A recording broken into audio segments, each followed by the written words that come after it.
दर्शकों नमस्कार, प्रणाम। मेरा नाम है राम और रिपब्लिक भारत पर अब शुरू करने जा रहा हूं महाभारत। दर्शकों केवल 11 घंटे बचे हैं, सिर्फ 11 घंटे फाइनल अल्टीमेटम की। और खबर यह है कि अमेरिका और ईरान में डील होने की अब कोई संभावना नहीं है। संभावना लगभग समाप्त हो गई है, क्योंकि अमेरिका का जो प्रस्ताव है वो ईरान को कबूल नहीं है और ईरान का जो प्रस्ताव है वो अमेरिका को स्वीकार नहीं है। इसकी वजह क्या है?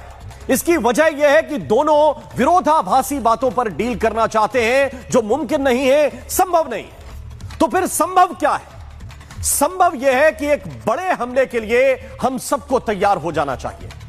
मैं हम सबको बोल रहा हूं वो इसलिए क्योंकि इस हमले के बाद केवल असर ईरान पर या अरब पर नहीं पड़ेगा, असर हम पर भी पड़ने वाला है।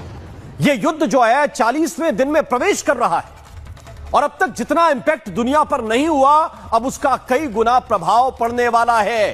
क्यों?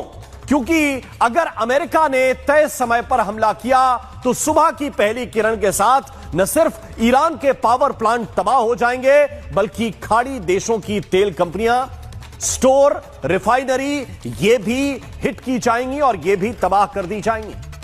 क्यों? क्योंकि खबर यह है कि डोनाल्ड ट्रंप ने इस हमले से ठीक 12 घंटे पहले एक आखिरी धमकी दी है। इस वक्त आपको बड़ी खबर बता रहा हूं। अब से कुछ देर पहले डोनाल्ड ट्रंप ने ईरान को बहुत बड़ी धमकी दी है। उन्होंने कहा कि आज रात एक पूरी की पूरी सभ्यता खत्म हो जाएगी, पूरी सिविलाइजेशन खत्म हो जाएगी, जिसे फिर कभी वापस नहीं लाया जा सकेगा। डोनाल्ड ट्रंप ने कहा कि मैं नहीं चाहता कि ऐसा हो, लेकिन होगा ऐसा ही।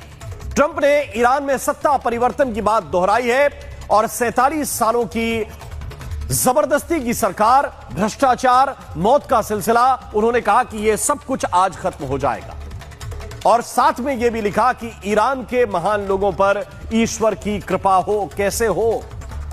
क्योंकि यह चेतावनी यह है कि पूरी की पूरी सभ्यता को नष्ट कर दूंगा और यह हमला होकर रहेगा। यह हमला रुक नहीं सकता है। यह अपने आप में बहुत बड़ी खबर है। यह कैसे होगा? वो कह रहे हैं कि ईश्वर मदद करे। आपकी कैसे मदद करे? इस वक्त की बड़ी खबर हम बता रहे हैं कि IRGC ने खाड़ी देशों को चेतावनी दी है। एक तरफ ट्रंप दे रहे हैं ईरान को चेतावनी, दूसरी तरफ खाड़ी देशों को चेतावनी दे रहा है ईरान। IRGC ने कहा है अपने पड़ोसी देशों से कि अब हमारे संयम का समय खत्म हो चुका है। IRGC ने ऐलान कर दिया है कि हम अमेरिका और उसके पार्टनर्स के इंफ्रास्ट्रक्चर को, उनके टारगेट्स को पूरी तरह से बर्बाद कर देंगे। अमेरिका और उसके साथी सालों तक इस इलाके के तेल